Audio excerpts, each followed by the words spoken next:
क्या आपने कभी इस बात पर गहराई से विचार किया है कि जिस दर्पण में हम रोज अपनी सूरत निहारते हैं, अगर वह अचानक हमारे भीतर के अंधकार, छिपे हुए पाप और वासनाओं को दिखाने लगे, तो क्या हम खुद से आंखें मिला पाएंगे?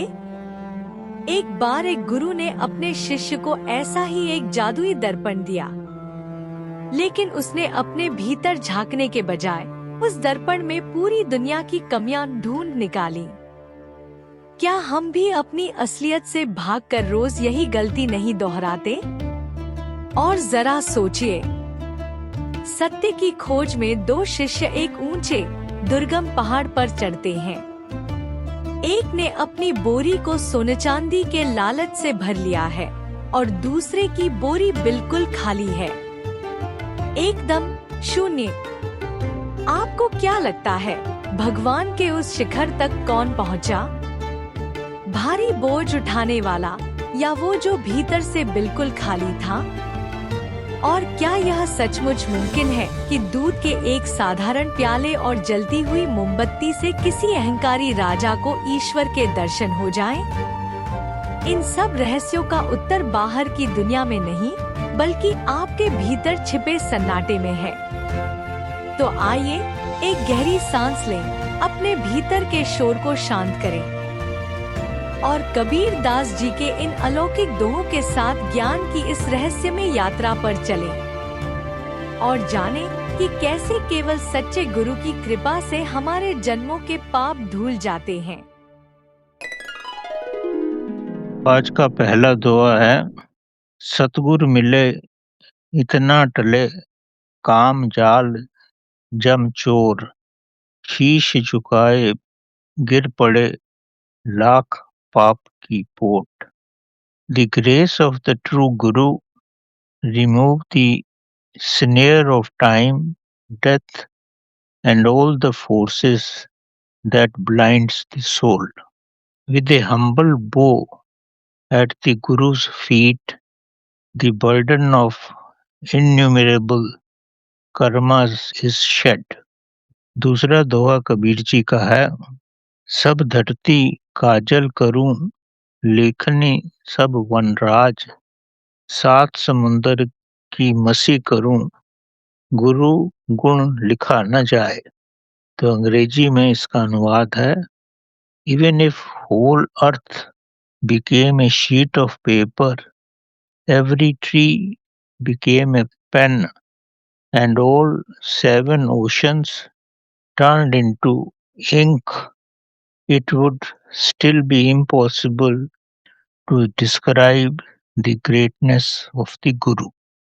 तो पहला दुआ है, सतगुरु मिले इतना टले, काम जाल जमजोर, शीश झुकाए गिर पड़े लाख पाप की पोट।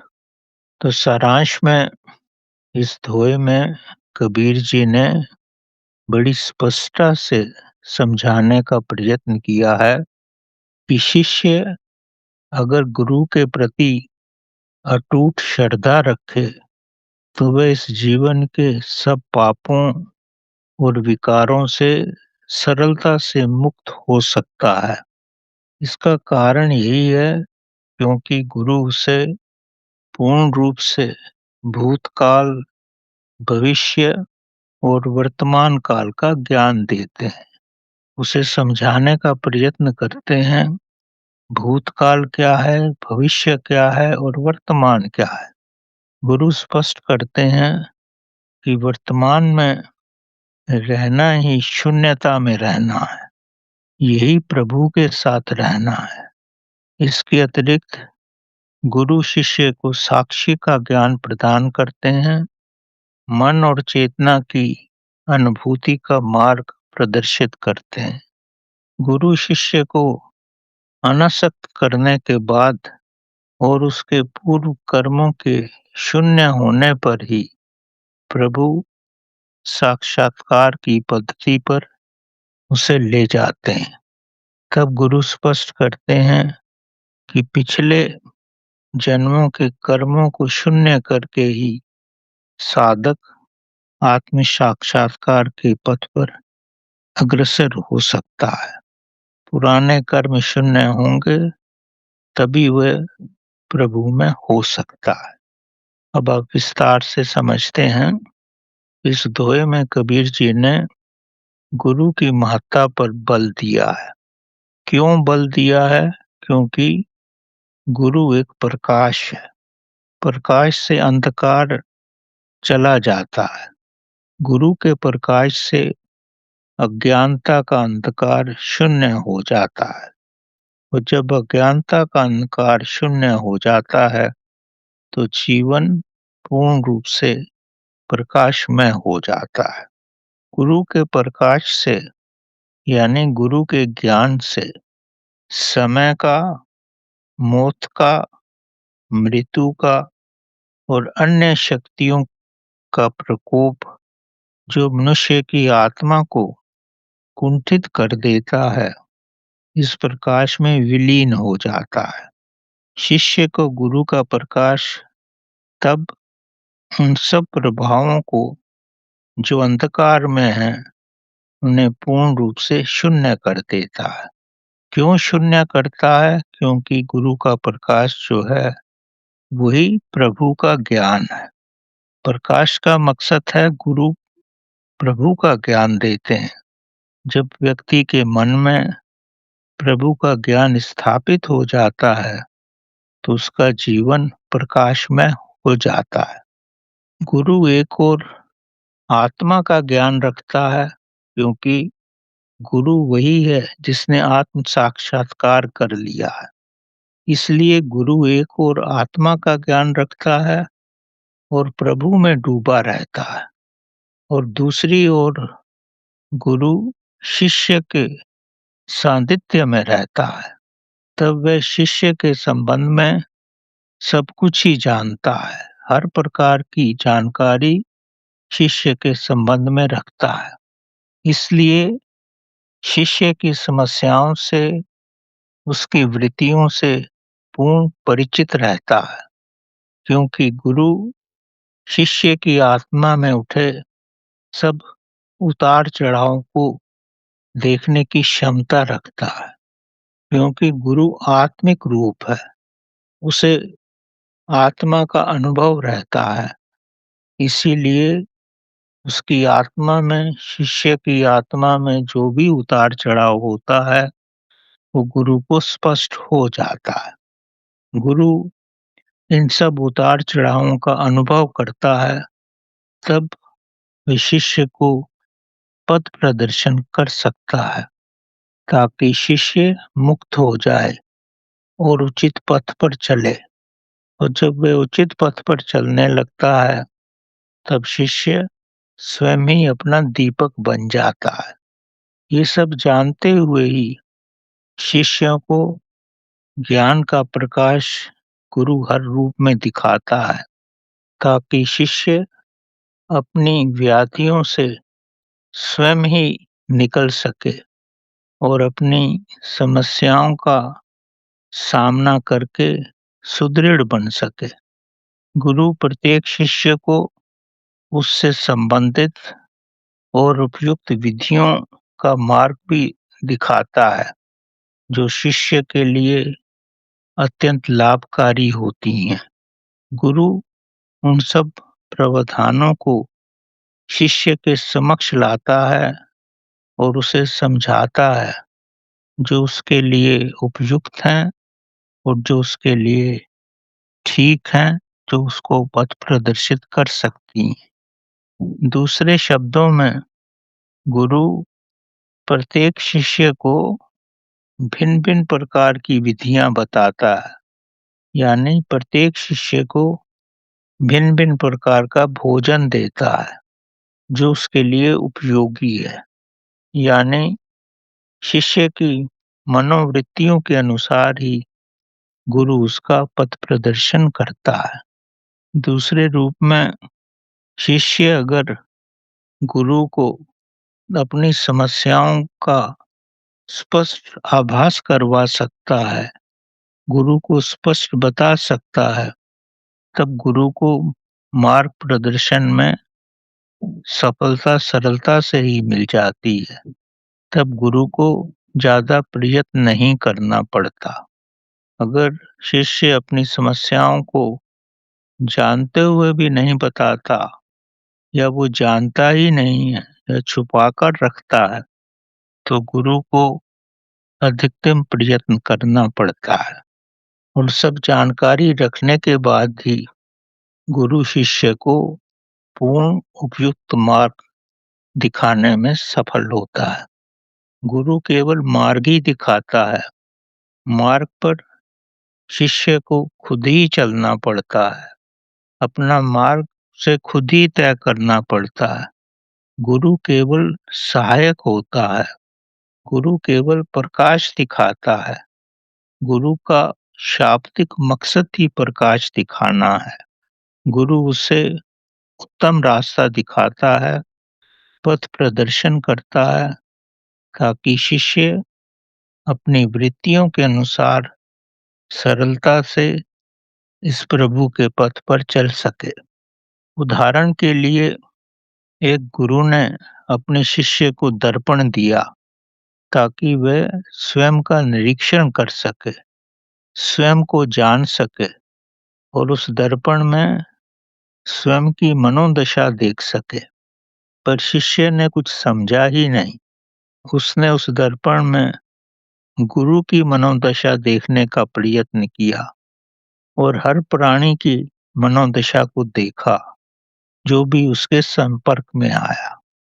फिर अपने मित्रों की मनोदशा को देखा, फिर अपने माँ-बाप की मनोदशा को देखा, यानी उसकी निगाहें बाहर ही रही, कभी उसने स्वयं को नहीं देखा।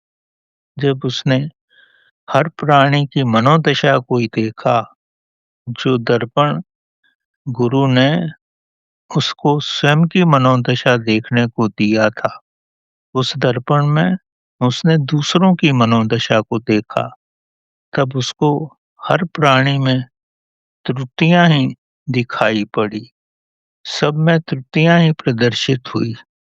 तब उसको लगा कि संसार के सभी प्राणी पापी हैं और दुष्ट हैं, पर गुरु ने तो कहा था कि ये दर्पण तुम्हारे लिए है, स्वयं को देखो। पर जब उसने दर्पण में स्वयं को नहीं देखा, तब उसे आभास हुआ कि सभी दुष्ट हैं। पर जब उसने स्वयं को दर्पण में देखा, तब वो जान सका कि उस जैसा दुष्ट कोई है ही नहीं। सब व्यक्तियों में एक या दो पाप हैं, पर वह तो पापों का सागर है। ये तभी वो समझा जब उसने अपना प्रतिबिंब दर्पण में देखा। गुरु ने दर्पण उसको अपना हृदय देखने को दिया था ताकि वो स्वयं को समझ सके। लेकिन कोई भी व्यक्ति संसार में स्वयं को नहीं जानना चाहता।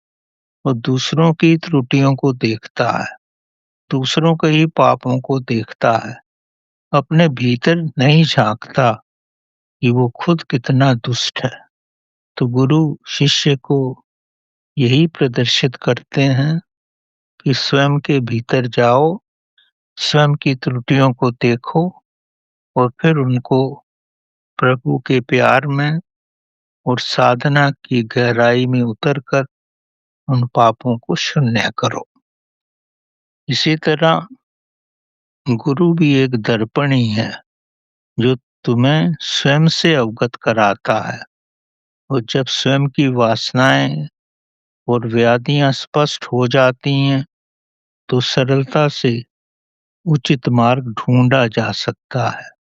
गुरु हर शिष्य को स्वयं का दर्पण बनने की ही प्रेरणा देते हैं, ना कि दूसरों को परखने के लिए।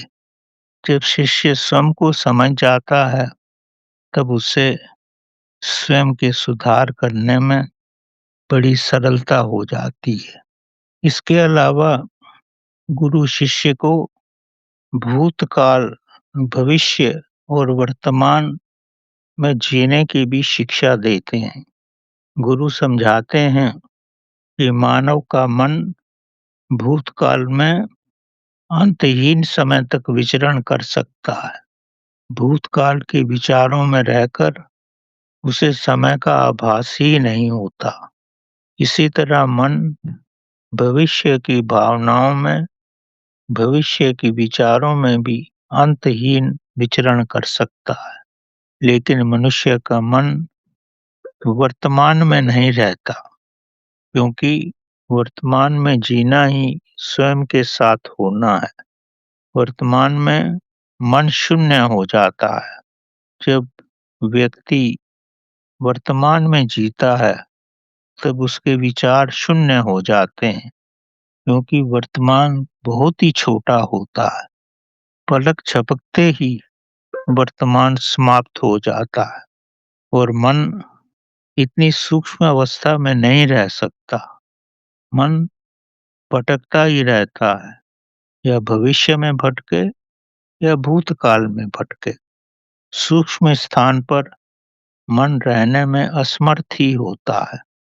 जब मन वर्तमान में रहता है, तब वो शून्य में रहता है। तभी स्थित प्रज्ञ की अवस्था आ जाती है। गुरु शिष्य को वर्तमान में रहने की ही शिक्षा देते हैं। इसका मुख्य कारण है कि परमात्मा और आत्मा वर्तमान में ही रहते हैं। आप इसी पल परमात्मा का अनुभव कर सकते, आत्मा का अनुभव कर सकते, क्योंकि ये सब वर्तमान में है। भूतकाल में और भविष्य में परमात्मा और आत्मा का अनुभव नहीं होता।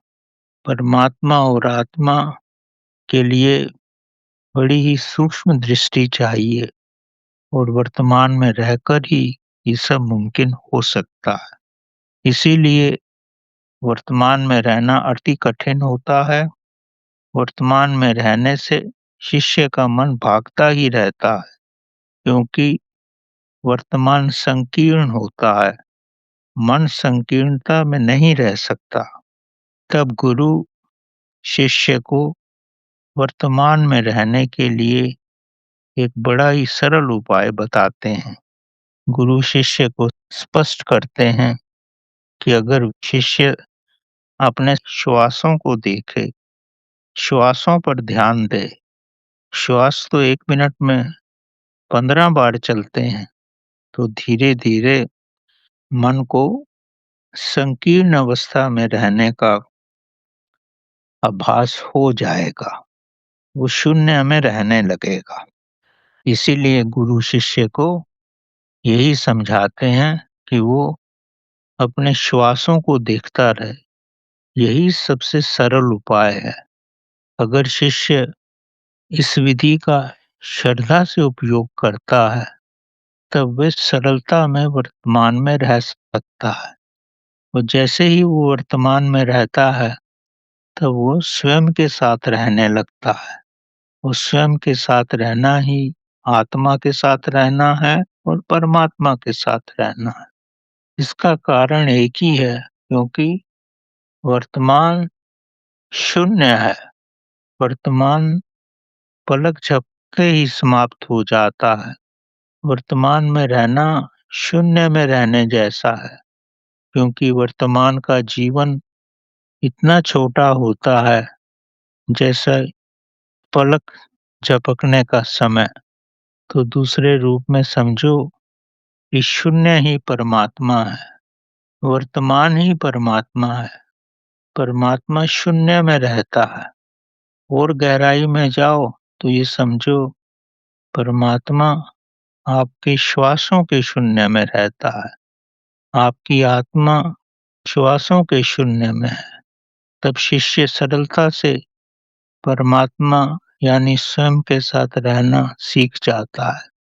और जब शिष्य ये ठीक से सीख जाता है, ठीक से समझ जाता है, ठीक से इसका आभास कर लेता है, तब शिष्य की आनंद का ठिकाना नहीं रहता। उसे महानतम आनंद की अनुभूति होती है। तब वह पूर्ण शांति का अनुभव करता है। शांति का अनुभव क्यों करता है? क्योंकि वो स्वयं के साथ रहता है। स्वयं के साथ ही रहना आत्मा के साथ रहना है और परमात्मा के साथ रहना है। और परमात्मा और आत्मा के साथ रहने से ही शांति होती है। इससे महत्तम शांति मानव किसी और अवस्था में प्राप्त ही नहीं कर सकता। जब मन शांत हो जाता है, तब मन शक्तिशाली हो जाता है। जो शांत होगा उसी में शक्ति होगी और शांत रहकर ही मन साहसी भी हो जाता है। उसमें दृढ़ता आ जाती है और जब मन स्थिर हो जाता है, तो उसकी स्मरण शक्ति बढ़ जाती है। इससे मन महान हो जाता है, मन साहसी हो जाता है, प्रतिभावान हो जाता है और स्पष्टता से ही सब समझने लगता है।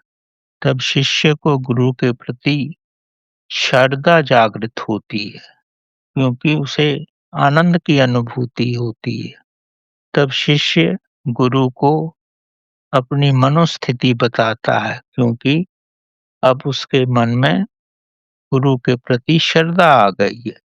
तब शिष्य को गुरु के प्रति श्रद्धा आने से अधिक विश्वास हो जाता है और जब अधिक विश्वास हो जाता है, तो अपनी सब समस्याएं और सब वासनाएं गुरु को स्पष्ट कर देता है, अपनी आसक्ति भी स्पष्ट कर देता है।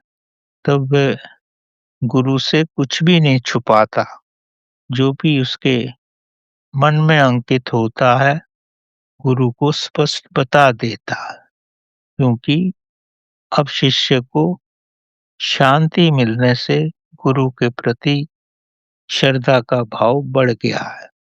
अपनी लालच और कुरीतियों का पर्दा गुरु के सामने से उठा देता है, उसे सब स्पष्ट कर देता है। अपने भीतर की सारी वासनाएं और इच्छाओं को भी स्पष्ट कर देता है। अब अपनी इच्छाओं और वासनाओं से अलग होने का प्रयत्न करता है। इन सब से निकलने के लिए गुरु के समक्ष आंसू बहाता है, पूर्ण प्रयत्न करता है ताकि व्याधियों से निकल सके। जब गुरु उसकी वंदना को, उसके दर्द को आभास करता है, तब गुरु के हृदय में भी शिष्य के प्रति करुणा जागृत होती है, क्योंकि शिष्य स्वयं ही अपनी व्याधियों से निकलना चाहता है। तब गुरु ऐसे शिष्य को महान उत्तम विधि बताते हैं, ताकि शिष्य स्वयं ही अपनी वेदना से निकल सके, क्योंकि अब वो हृदय से वेदना से निकलना चाहता है, अपनी कुरीतियों से बाहर आना चाहता है। तब गुरु उसको निजी सुझाव देते हैं, ताकि गुरु के बताए हुए मार्ग पर वो सरलता से चल सके। उसके मार्ग की कठिनाइयों को समझकर उसके जीवन के अनुसार उसको निजी सरल मार्ग का प्रदर्शन करते हैं। ये तभी होता है जब शिष्य अपने मन की गहराई से स्वयं को सुधारने का प्रयत्न करता है, स्वयं को सुधारने की दृढ़ इच्छा रखता है।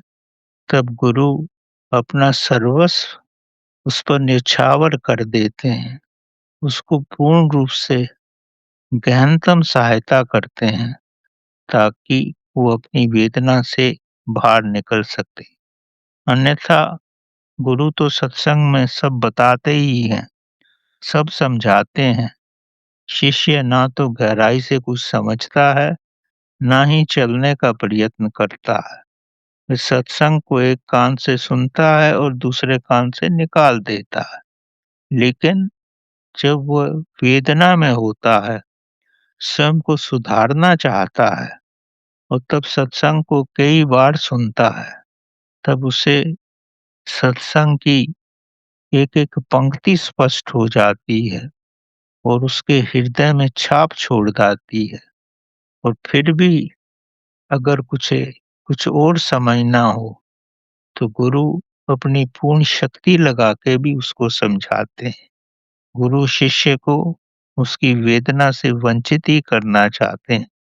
ये तभी होता है जब शिष्य संपूर्ण भावना और वेदना से अपनी व्याधियों को दूर करना चाहता है।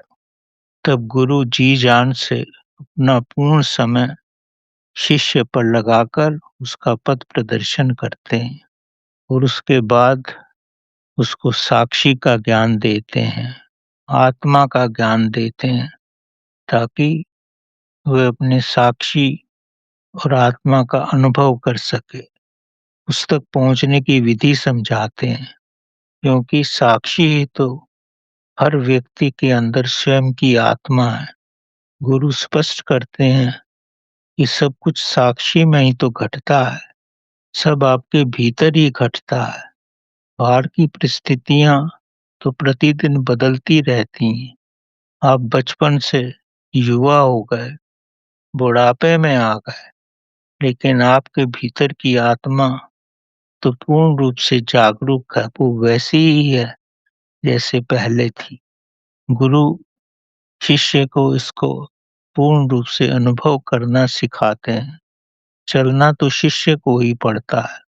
गुरु इस पर पूर्ण प्रकाश डालते हैं। अगर शिष्य शून्य अवस्था में सब कुछ ग्रहण करता है, तब वह स्वयं ही इसका अनुभव कर सकता है, क्योंकि आत्मा का अनुभव स्वयं ही होता है। इस शब्दों में नहीं सिखाया जा सकता। जब शिष्य अपने मन को अपनी आत्मा से अलग होने को अपने भीतर से स्पष्ट कर लेता है, जब वो जानता है कि कब उसका मन उसकी आत्मा से अलग होता है, जब मन और आत्मा अलग-अलग हो जाते हैं, तभी उसको आत्मा का स्वयं के भीतर गहराई से अनुभव होने लगता है। अन्यथा मन ही आत्मा को ढका रहता है। मन की शून्यता से ही उसे आत्मा का स्पष्ट अनुभव होता है। नित्य अभ्यास करने से जब साधक के श्वास शून्य हो जाते हैं, तब उसका मन स्वयं ही विलीन हो जाता है। जैसे ही मन विलीन हो जाता है, तो स्थित प्रज्ञ की अवस्था आ जाती है। तब उसके भीतर आत्मा के अलावा और कुछ भी नहीं रहता। तब वो स्पष्ट रूप से आत्मा और परमात्मा का अनुभव कर सकता है। तब शिष्य स्वयं ही आत्मा के संपर्क में आ जाता है।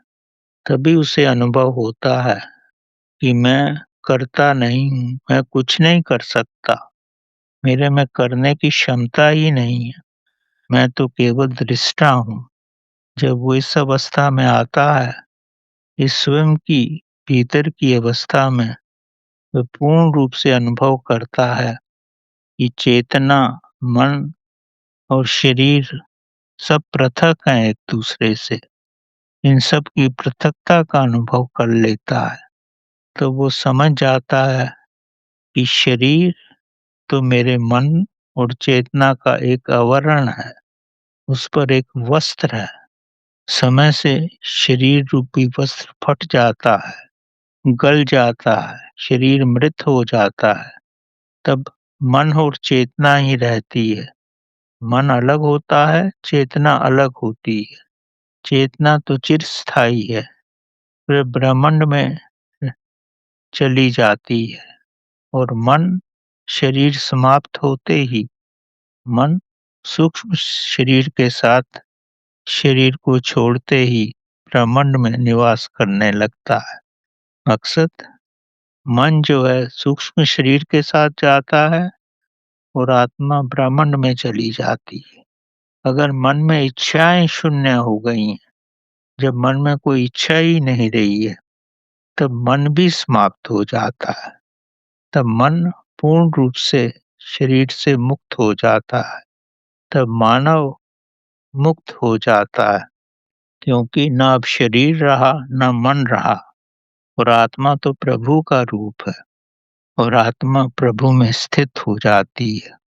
फिर मानव को नए शरीर की आवश्यकता नहीं पड़ती, नया शरीर धारण नहीं करना पड़ता।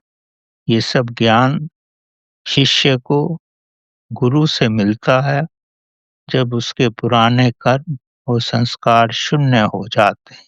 जब उसके भीतर कोई पुराने संस्कार नहीं रहते, कोई वासनाएँ नहीं रहती, कोई पुराने कर्म नहीं रहते, इसी अवस्था में आकर उसको आत्म का ज्ञान होता है, प्रभु का ज्ञान होता है। अन्यथा गुरु कितना भी समझाते रहें, शिष्य के हृदय में ये ज्ञान नहीं बसता। ज्ञान तभी शिष्य के हृदय में आता है जब वह पूर्ण पवित्र होता है। पवित्रता ही प्रभु का ज्ञान शिष्य के हृदय में अंकित करती है। गुरु के प्रति श्रद्धा और अपने पुराने संस्कारों से विरक्त होने पर ही गुरु द्वारा दिया हुआ समय का ज्ञान, वर्तमान का ज्ञान, मृत्यु और चेतना का सूक्ष्म ज्ञान वह आत्मसात करने में समर्थ हो जाता है। अपने को पवित्र बनाने के लिए शिष्य को अपनी जीवन पद्धति में सुधार करना अति आवश्यक है, अन्यथा ये ज्ञान गलत धरातल पर नहीं बैठ सकता। पानी शुद्ध होना चाहिए, तभी ये ज्ञान उस पानी में समा सकता है। जीवन पद्धति का सुधार होना अति आवश्यक है। इसके लिए पवित्र भोजन की आवश्यकता है। भोजन केवल अन्न का ग्रहण करना नहीं है, देखना भी एक भोजन है, सुनना भी भोजन है। अच्छा देखना, प्रभु का नाम स्मरण करना और अच्छी संगति रखना, ये सब भी मानव के लिए भोजन का ही कार्य करते हैं। तभी जीवन में पवित्रता आती है। यम नियम का पालन तो उसके जीवन का एक अंग ही होना चाहिए। ये सब भी निरंतर मन को पवित्र करता है। तो ही गुरु का ज्ञान और ये ज्ञान रूपी प्रसाद शिष्य को लाभदायक होता है। वह शांत और मन से मौन ही इसको ग्रहण करने में सक्षम होता है। अब एक छोटी कथा के माध्यम से इसको और भी गहराई से आप समझ सकते हो। एक गुरु के पास 2 शिष्य थे। गुरु शिष्य को महान अवस्था में लाने का प्रयत्न कर रहे थे।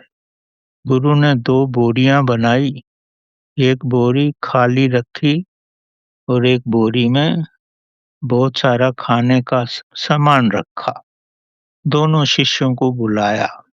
पहले शिष्य से बोले, जो भी बोरी तू चाहता है वो ले ले और लेके जा। पहाड़ की चोटी पर महान सतगुरु निवास करते हैं, वहां पहुंचकर तेरे को प्रभु का साक्षात्कार हो जाएगा। तो एक शिष्य ने खाली बोरी उठाई, ये सोचकर खाली बोरी लेके तो पहाड़ पर चलना सुलभ हो जाएगा। अब दूसरे शिष्य के पास तो और कोई रास्ता ही नहीं था, तो उसको भरी बोरी उठानी पड़ी। उसमें खाद्य पदार्थ थे। तो गुरु ने कहा कि उस मार्ग पे चलते हुए जो भी तेरे को जरूरतमंद व्यक्ति दिखाई पड़े, उनमें ये अन्न बांटते चलना, किसी को नजरअंदाज नहीं करना।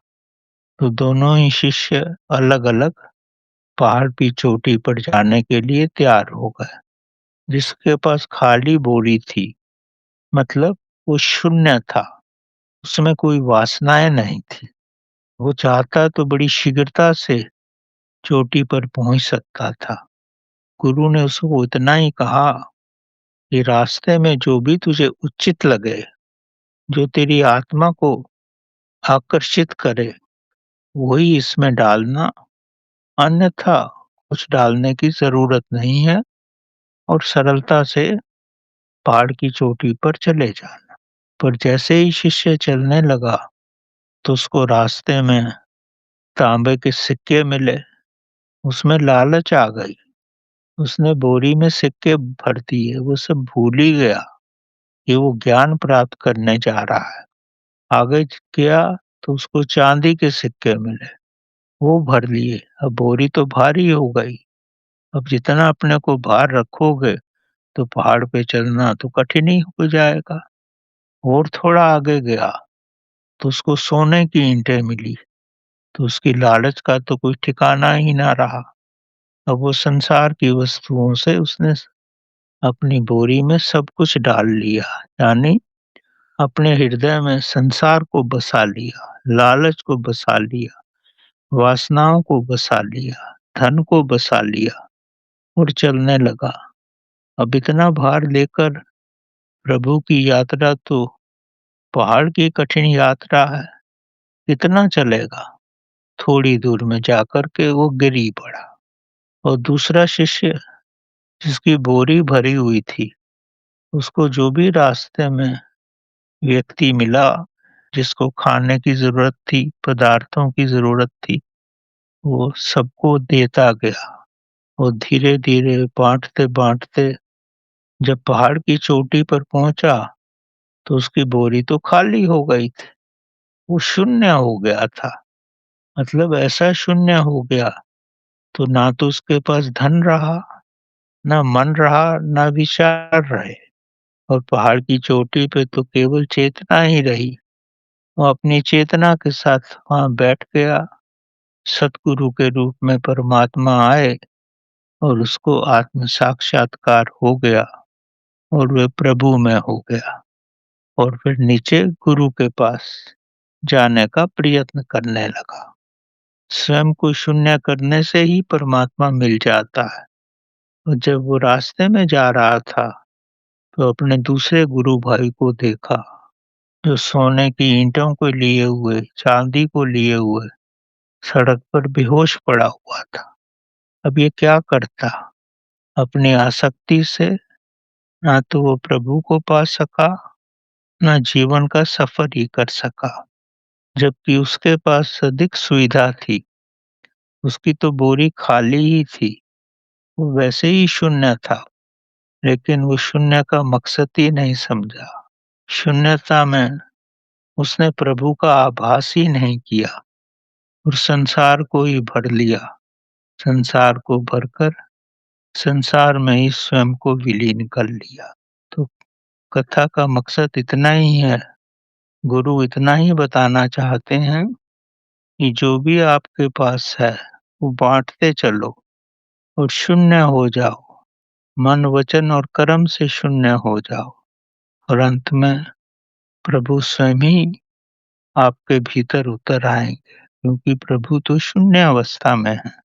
अगर खाली होते भी भरते रहोगे, तो संसार में रहकर ही अपना जीवन त्याग दोगे, फिर नया जीवन पालोगे।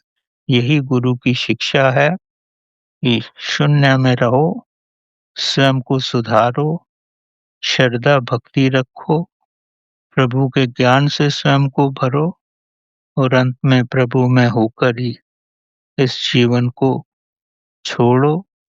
और इसी तरह सरलता से ही परमात्मा मिलता है, माया में नहीं उलझो, और यही प्रभु प्राप्ति का सरल मार्ग है। अब हम दूसरे दोहे पर आते हैं। दोहा है, सब धरती काजक करूं लेखनी, सब वन राज, सात समुंदर की मसी करूं, गुरु गुण लिखा न जाए। संत कबीर जी इस दोहे में प्रभु के अनंत अविश्वसनीय गुणों का वर्णन करते हैं।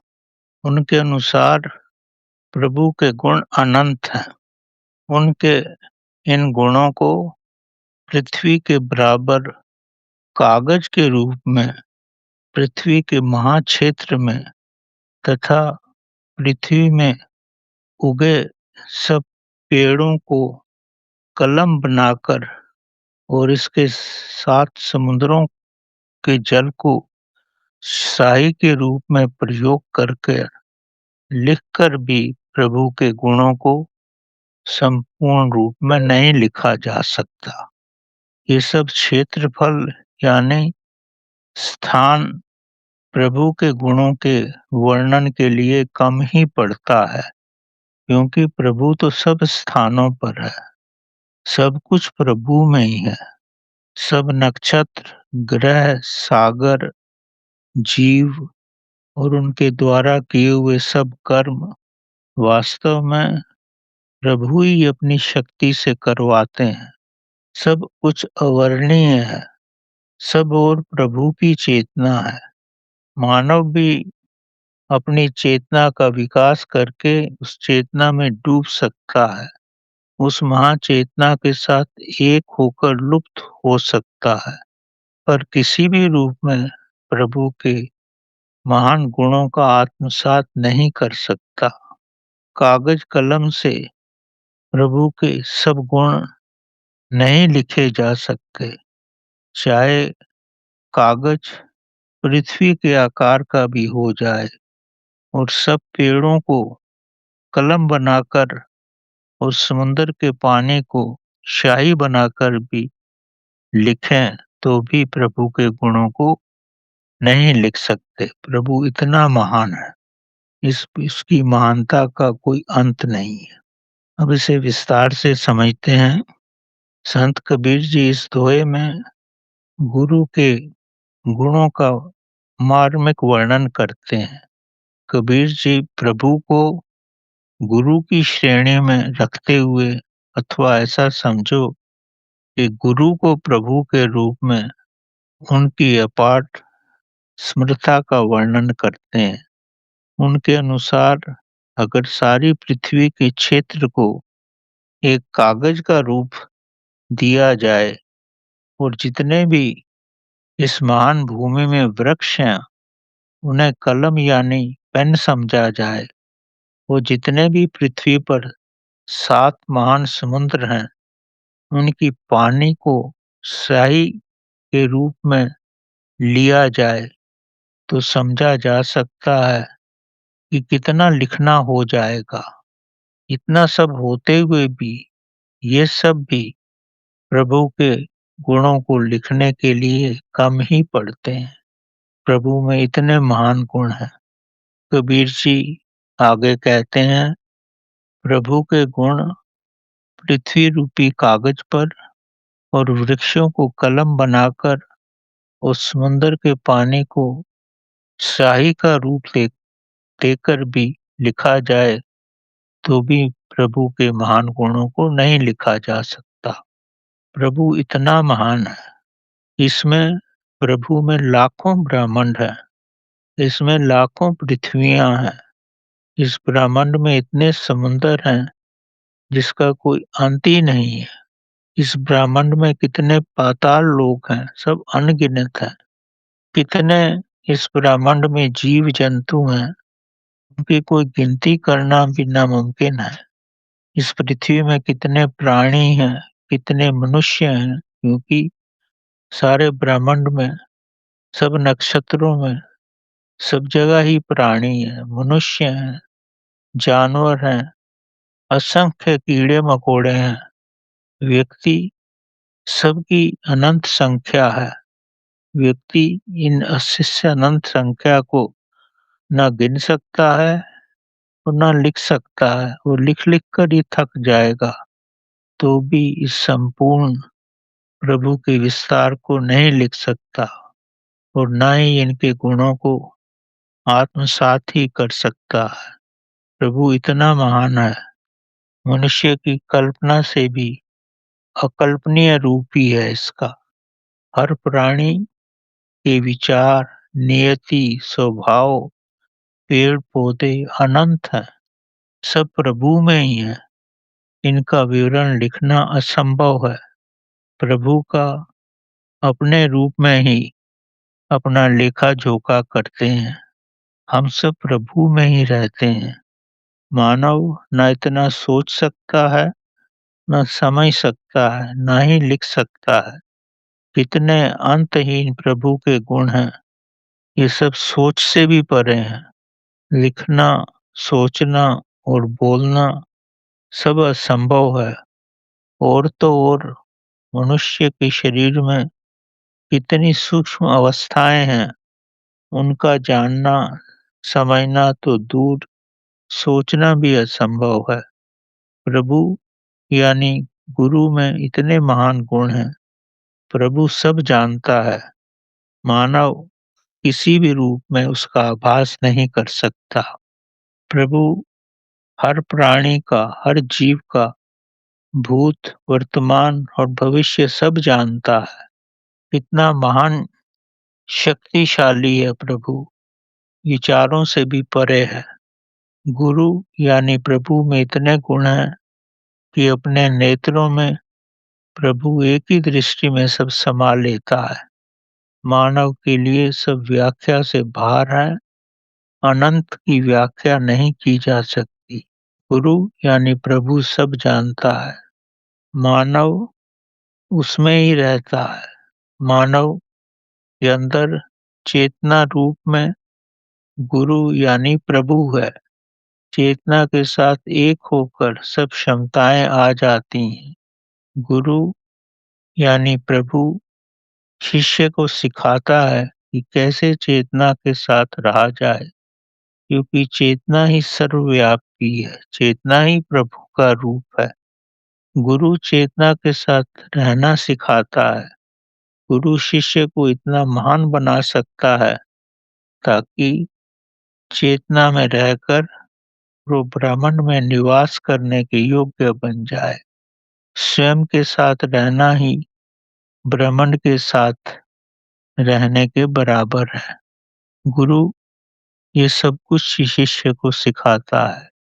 गुरु के साथ, प्रभु के साथ रहना शून्य में रहने जैसा है।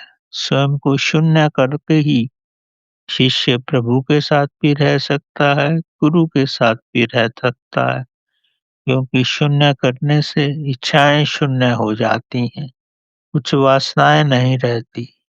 जब मानव स्वयं को पूर्ण शून्य कर लेता है, यानी जब ना विचार रहते हैं, ना भाव रहते हैं, श्वास भी पूर्ण शून्य हो जाता है, शरीर स्थित प्रज्ञ की अवस्था में आता है, तो चेतना शून्य होते हुए यही मानव की चेतना सारे ब्रह्मांड के शून्य में कहीं भी जा सकती है।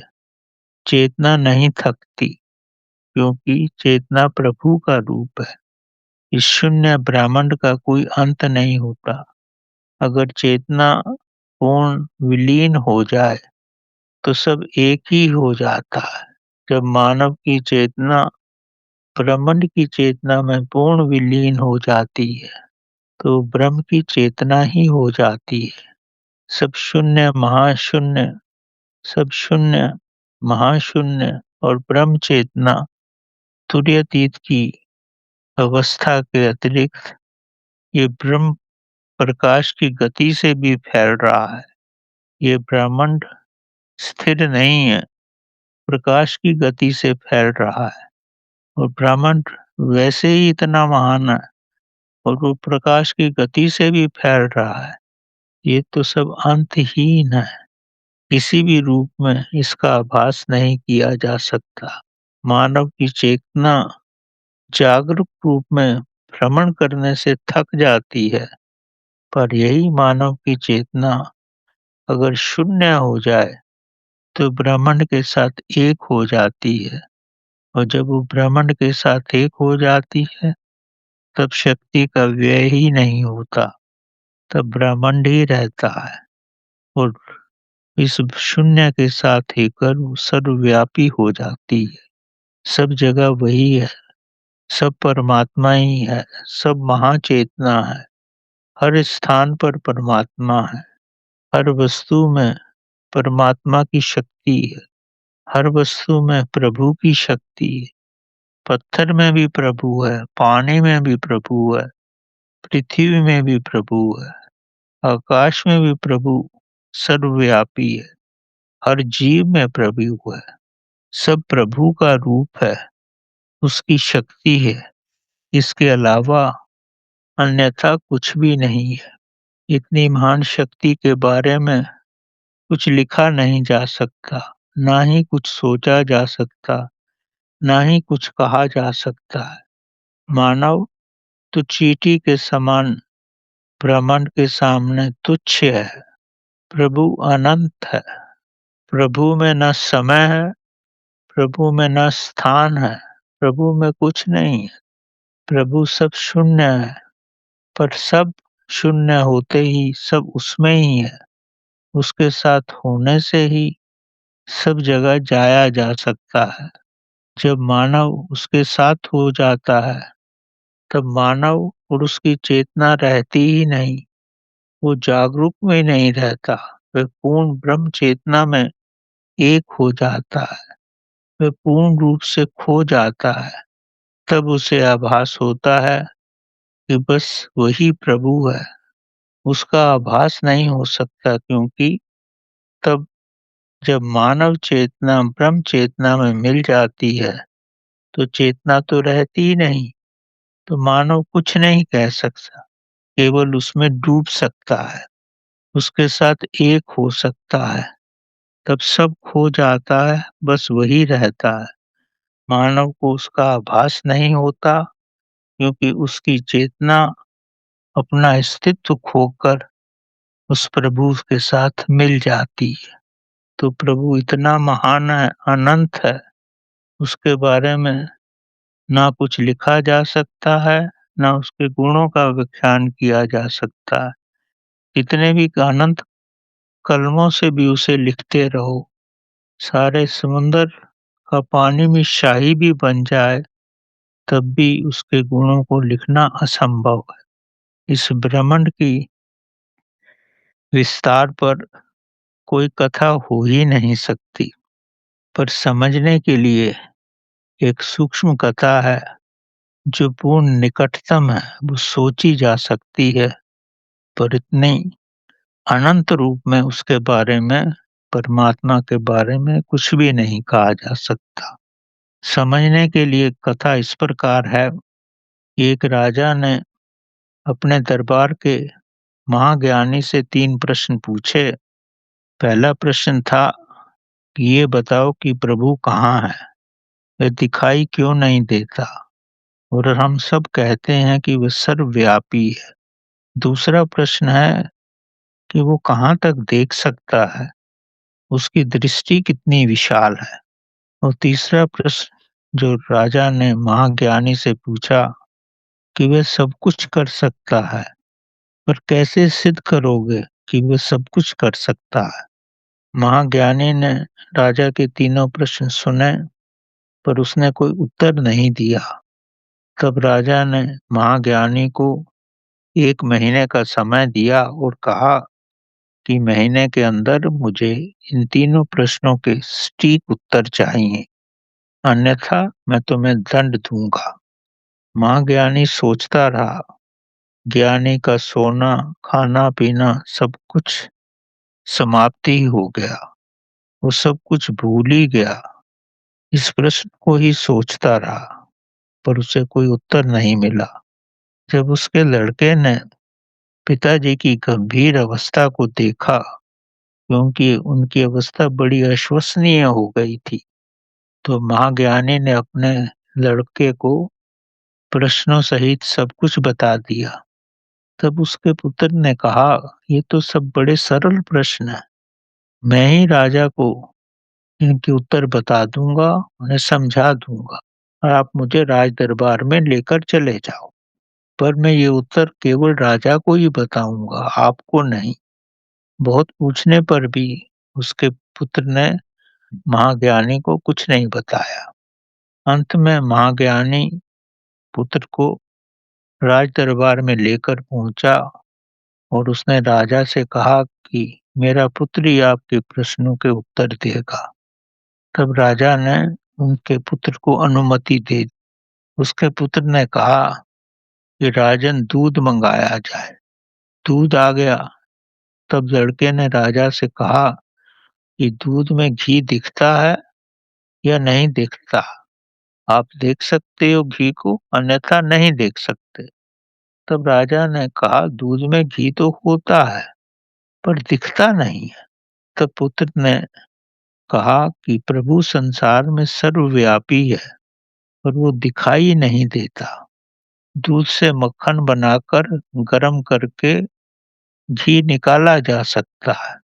इसी तरह प्रभु और प्रभु की चेतना सर्वव्यापी है। वो दिखती नहीं, पर हमारे भीतर उसी की चेतना है और हम प्रभु में ही रहते हैं। हम भी प्रभु का ही रूप है। हम स्वयं में प्रभु की चेतना का यानी प्रभु का अनुभव कर सकते हैं अगर हम स्वयं में शून्यता स्थापित कर लें। अगर हम विचार शून्य हो जाएं, भाव शून्य हो जाएं और श्वास शून्य हो जाएं, तब स्थित प्रज्ञ में आ जाएंगे और हम अनुभव कर सकते हैं कि हम इतना सब होते हुए भी जागरूक हैं। मकसद हम में श्वास भी शून्य है, विचार भी नहीं है, स्थित प्रज्ञ है, फिर भी हम जागरूक हैं। तब हम प्रभु का अनुभव अपने भीतर जाकर कर सकते हैं। मकसद प्रभु हमारे भीतर ही है। हम मन के विचारों और भावों से ही ढके रहते हैं। जब हम हर रूप में शून्य हो जाते हैं, तो भी हम जीवित हैं। तो इससे ये स्पष्ट है कि प्रभु हमारे भीतर है। शरीर ना होने पर भी प्रभु है, क्योंकि प्रभु सर्वव्यापी है। इसी तरह पुष्पों में भी सुगंध के रूप में चेतना रहती है, प्रभु रहता है। सुगंध का हम अनुभव कर सकते हैं। सुगंध सारे ब्रह्मांड में फैल जाती है। मानव की चेतना भी सारे ब्रह्मांड में फैल जाती है, पर इसे व्यक्ति देख नहीं सकता।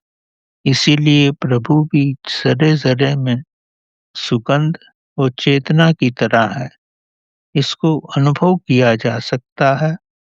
सब कुछ चेतना में ही घटता है, वही देखती है, पर हम अपने भौतिक नेत्रों से उसको नहीं देख सकते, केवल अनुभव कर सकते हैं। इससे बड़ा और क्या सटीक प्रमाण हो सकता है। आप स्वयं ही अपने भीतर जाकर के ये सब अनुभव कर सकते हो। तब दूसरा प्रश्न, प्रभु कहाँ तक देख सकता है? माँ ज्ञानी के पुत्र ने राजा से कहकर एक बड़ी मोमबत्ती मंगाई और उसको जलाया। तब राजा से महाज्ञानी के पुत्र ने पूछा, इसका प्रकाश किस ओर और कहाँ तक जा सकता है? राजा का उत्तर स्पष्ट था, इसका प्रकाश चारों ओर जाता है। जितनी मोमबत्ती की समर्थता है, उतनी दूर तक ही इसका प्रकाश जाता है। तब पुत्र ने कहा, प्रभु तो महाशक्तिशाली है, वो ब्रह्मांड की सत्ता है, तो उसका प्रकाश तो चारों ओर जा सकता है। सारा ब्रह्मांड उसके प्रकाश से ही प्रकाशित होता है, तो उसका तो कोई अंत नहीं है। राजा इस उत्तर से बड़ा प्रसन्न हुआ। अब तीसरा प्रश्न था कि प्रभु सब कुछ कर सकता है। तब लड़के ने राजा से कहा कि आप जानना चाहते हो कि प्रभु सब कुछ कर सकता है। आप मुझसे ये प्रश्न पूछते हो, तो मैं आपका गुरु हुआ। जब गुरु से पूछते हो, तो गुरु को उसका स्थान भी देना आवश्यक है। राजा को ये उत्तर भी ठीक लगा।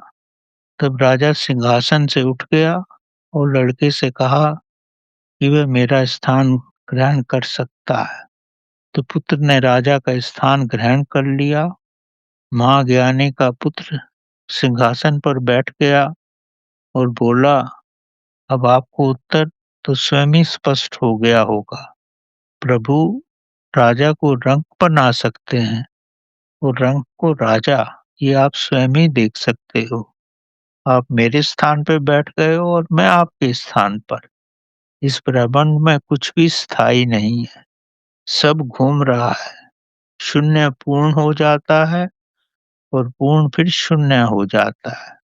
सब घड़ी की तरह ही चलता रहता है, सब कुछ बदलता रहता है। धनी निर्धन बन जाता है और निर्धन धनी बन जाता है।